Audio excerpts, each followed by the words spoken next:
What's going on, everybody? Welcome back to Daily Football Zone. I'm your host, Kev. We are officially 2 weeks away from the 2023 NFL Draft. It's Thursday, April 13th. Yeah, 14 more days. I'm stoked. I'm excited. Me being a Carolina Panther fan myself, trading up. Scott Fitter and the Panthers front office being, pulling the trigger and was like, we're going to get our franchise quarterback. They decided to, everyone's aware by now, they traded up for the first overall pick.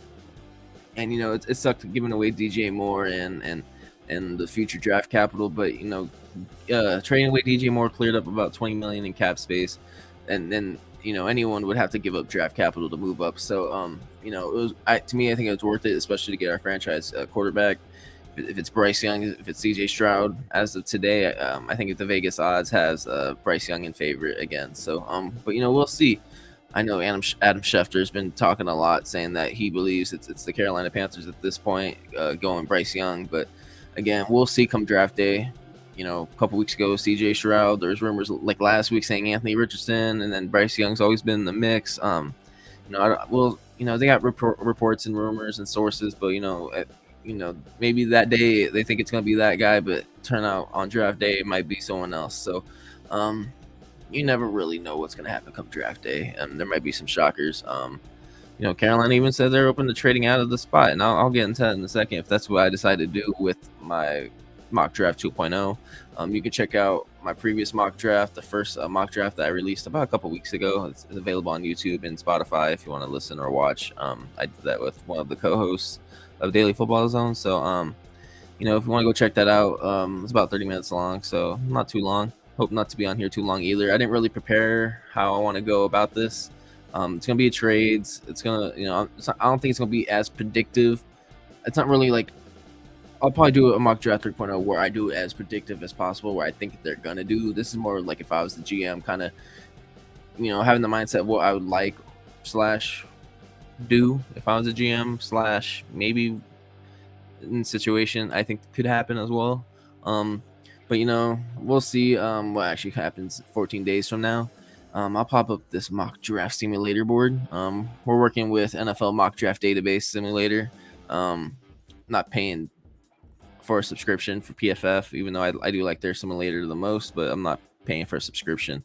They gave it to us free for a little bit, and then a couple weeks ago they decided to start charging to make trades and do a full 7 rounds. I think they gave like the first 3 free, and you can't make a trade. So that's kind of a bummer. I mean, I'd use it if it was only a first round mock draft. I tend to do that. If I make it a no trade first round, I'll use it. But I'm doing a Carolina Panthers full 2023 draft, and I'm not paying $7.99 or $11.99. You can call me cheap, but I just don't think it's worth it, especially after mock draft season's over. I don't really care for PFF and their grades. Good for them if they get people to subscribe, but I rather value my money towards something else. So that's just me though. If you do, good for you. I don't blame you either, because it is a good simulator, but this is not something I would do. And plus I'd be forgetting to cancel things. Like I don't want a fucking 11-month charge, $11, $7. I don't remember how much it is, but I don't want that charge every month, me forgetting about it, me paying it and not even using it. So that's why I don't. But yeah, today we're using NFL mock draft database simulator. And again, there's I'll get it started, but Carolina's on the clock at 1. Again, there's rumors that it could be CJ Stroud, Bryce Young. There's rumors of Anthony Richardson. We'll see come draft day. I'm gonna do this how like what I would prefer, and this is my dream scenario. I know there's rumors that Houston's only high on Bryce Young, and if they don't get Bryce Young at 2, they might go defense right there. They might not even get a quarterback. That'll be interesting, because they might, if they do end up getting quarterback, they can use the 12th pick to trade up and get the guy they want, or Hendon Hooker could be a possibility, or they want to roll one more year with Davis Mills, or have Davis Mills be a bridge guy and go Hendon Hooker or Anthony Richardson if they want to trade back up, even though I think Richardson might not make it past 3 or 4, depending on what Arizona does and what Indianapolis decides to do. But it'll be interesting to see what they decide to do. Maybe Will Levis seems like he's been dropping in mock drafts and then in rumors, like he might be dropping out of the top 5 or so. So we'll see what Houston does with two if Carolina does go Bryce Young. But in this situation, I have them being so high on Bryce Young that they want to offer us a trade, and this would be my dream scenario. I'm sure Scott Fitterer is going to be getting phone calls once the draft starts. I'm sure he's going to be taking phone calls and hearing offers before they decide to submit their selection. If they do, if it's Bryce Young, C.J. Stroud, Richardson, whoever they decide to do with the first overall pick. But I'm sure they'll take phone calls. I'm sure Houston could be a team that can give them a phone call. They really sold on Bryce Young. They really want Bryce Young. I see they can possibly offers the first, and I would love to have the 12th pick, but I don't think they'll give it the 12th. But I think they definitely should be giving up the 33rd overall pick, and then maybe like a later round pick, maybe like 201 in the 6th, or even 188. I'll take 188 because yeah, or take both because it's not letting me unsubmit it and see if they accept it, but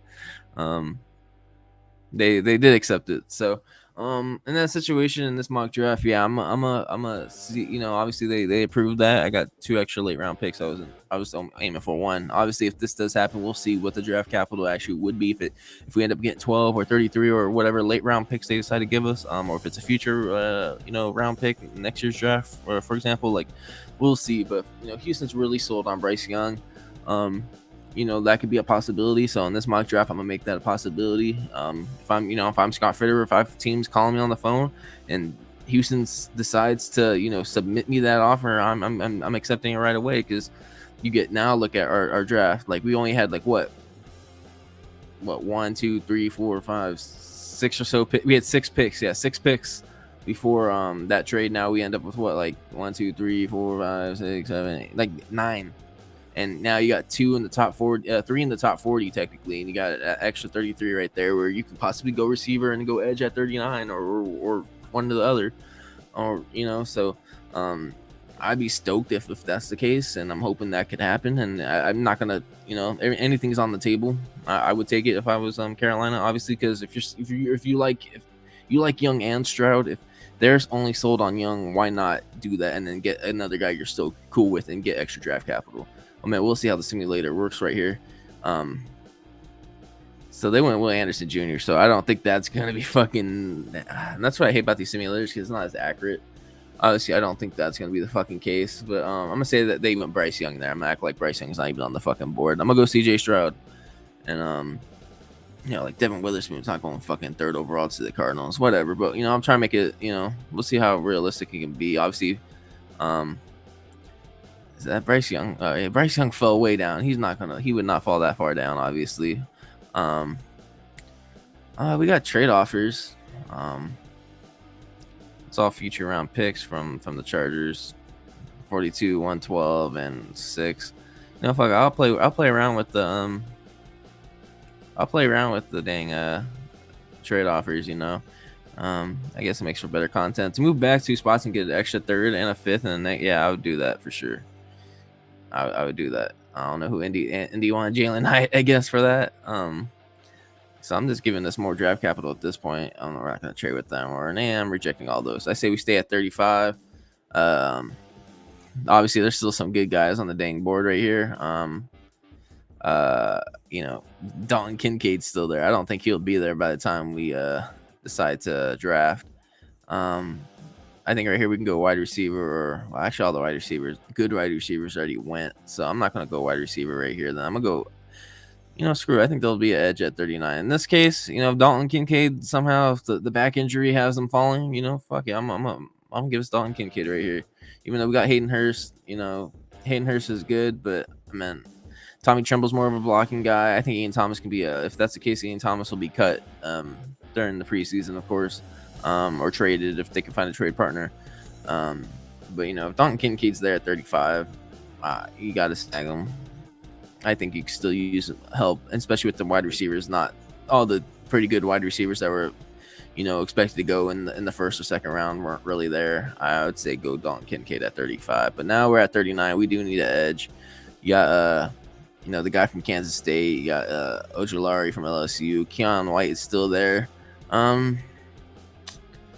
Interesting, because all 3 of those guys could be a possibility at 39. I'm gonna give us BJ Ojulari though. Keon White again is kind of older. I'm saying the guy from Kansas State because I don't want to mess up his name. Felix Anudike Uzama. I don't want to, I'm just gonna say the guy from Kansas State for right now, but he could be a possibility as well.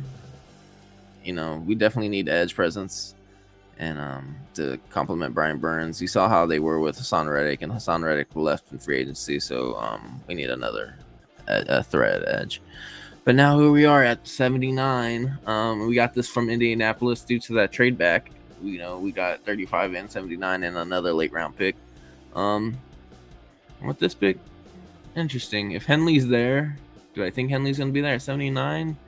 I'm not sure. Maybe not. I mean, he's one of the top linebacker prospects. Even the guy from Baylor, Siaki Ika, we can go defensive line as well.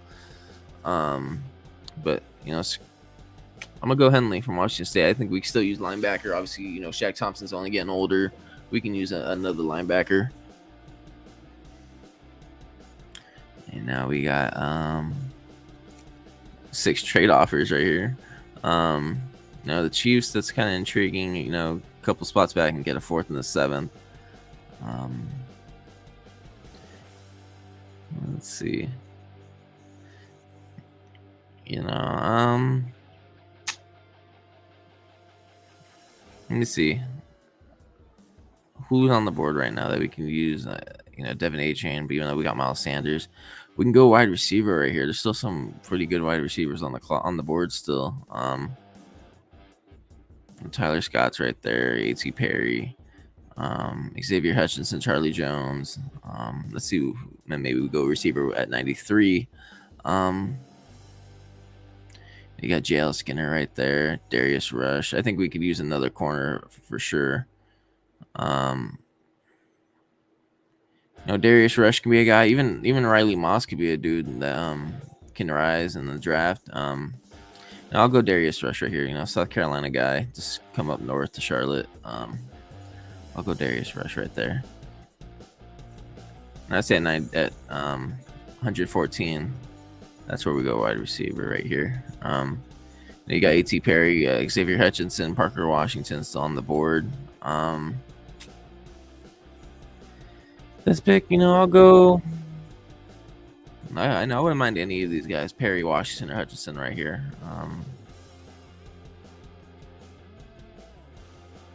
Defend your pick. I'll go A.T. Perry right there. Wake Forest guy, not that far. I'll say they go A.T. Perry. Bringing some wide receiver depth off these. Obviously, they brought in, Thielen and DJ Chark. You still got Terrace Marshall Jr. and Laviska Shenault. But you can bring in another guy and Shai Smith. So bring in A.T. Perry, see how that receiving group looks. But now here we are. There's some. I think we can go if Jacqueline Roy's right is there at 132. I say we can get another guy with on that interior defensive line. And we can go Jacqueline Roy right there. Another LSU defensive lineman on the Carolina Panthers in this mock draft. And then, with those trades, I'm not going to make any more trades, though. We still got 145, 176, 188, and 201. So I don't think that's realistically where we're going to end up with all these picks. I think maybe the Houston one, if other teams decide, we'll see what happens. But we ended up from having 6 to, 2, 4, 6, 8, 10, 11 picks. From 6 to 11, just making trades. So, and Carolina with Scott Fitterer has been notorious for moving up and down in the draft since Scott Fitterer came to Carolina. So it can be a possibility. But now we're on the clock at 145. Riley Moss is still there. You also, I think, we can address the interior offensive line, of course. We'll see how Austin Corbett and Brady Christensen, how they return, because they got hurt late in the year last year. So, we'll see how that goes.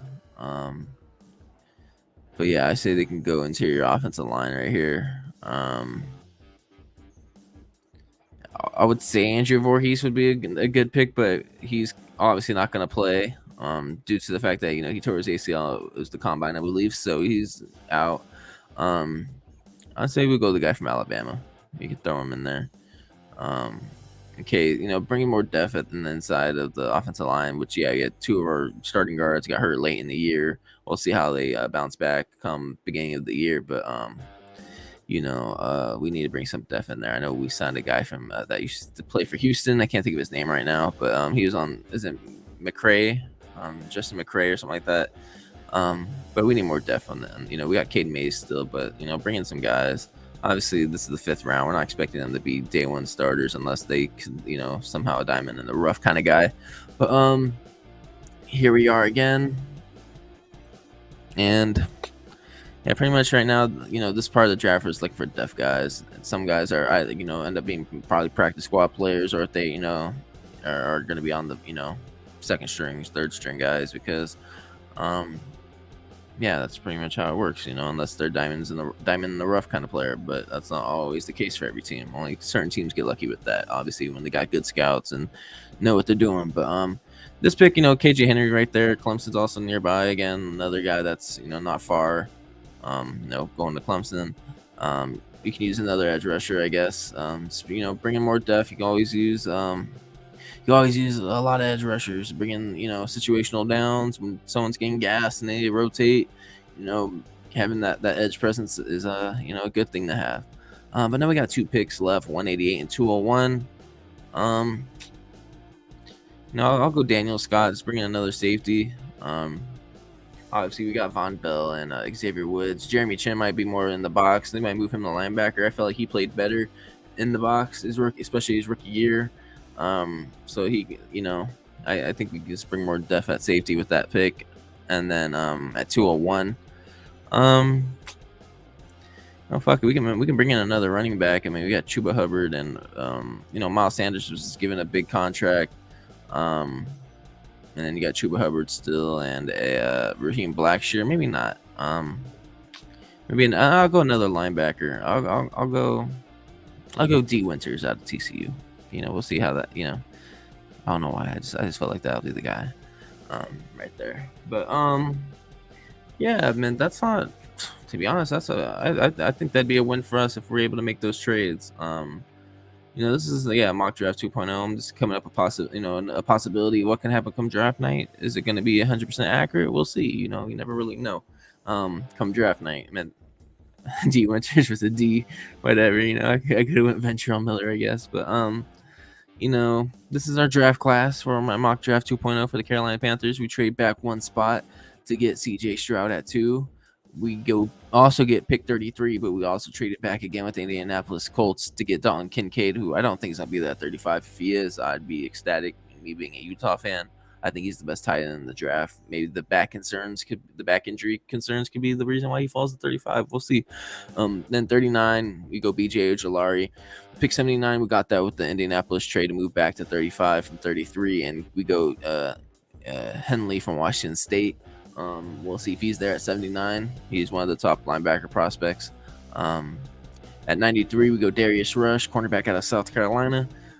At 114, we go wide receiver A.T. Perry out of Wake Forest. At 132, Jacqueline Roy, interior defensive lineman from LSU. 145, we go interior offensive line Emil Akior Jr. from Alabama. If I mispronounce the names, I apologize. At 176, next picks are from trades. 176, we get KJ Henry, edge out of Clemson. 188, Daniel Scott, safety out of California. And then at 201, we went D Winters out of TCU. So, that's pretty much my mock draft 3.0 for the 2.0 actually for the Carolina Panthers. Speaking of 3.0, we just recently dropped a Daily Football Zone mock draft 3.0. You can check that out on YouTube and Spotify, along as my first round mock draft 3.0 came out this past Monday. I plan on putting out a full first round mock draft every Monday. So by draft week, there should be 5 of them. I just released 3, so we have one next week, and I have one the week of the draft. I also plan on doing another Daily Football Zone mock draft. That'll be a 4.0. Hopefully we can do 5, not 4. Looking forward to that. So, feel free to, check out all our previous videos. Subscribe to the channel. More videos coming, more content coming. Leave a like. Let me know in the comments how y'all feel about my decisions with this mock draft. If you would be against moving back one spot with Houston and getting extra draft capital, if you'd be ecstatic for it, if you don't mind Young or Stroud, whoever it is, and we can get them at 2, either or, 1A, 1B. Let me know how you'd feel about that situation. I'd be stoked. Um, you know, yeah, Dalton Kincaid at 35, I'd be stoked. Even though I don't think we'll go tight end, just due to the fact that, we signed Hayden Hurst and we still got Thomas and Trumbull, but with Kincaid there at 35, which I don't think is likely, but if that was likely, I feel like that would be a best player available type of possibility right there, and him, would help the passing game because there's no receiver at that point with this mock that was worth taking at 35. So going Dalton Kincaid right there, I'd be ecstatic to have. When edge rusher at 39 would be Jay Ojolari. So yeah, let me know in the comments. Yeah, leave a like. Feel free to share the YouTube video and the Spotify episode on podcast platforms. The sharing and all that goes a long way. Appreciate all the support and all the love that Daily Football Zone and I get. Again, more content to come. We got the draft coming up. For sure gonna drop content for that. So stay tuned to that. And I'll see you on the next mock draft. Hopefully next week, probably a week from now. So a week from the draft, I'll probably put out 3.0 for the Carolina Panthers. So yeah, just stay tuned to that, and I'll see you on the next one.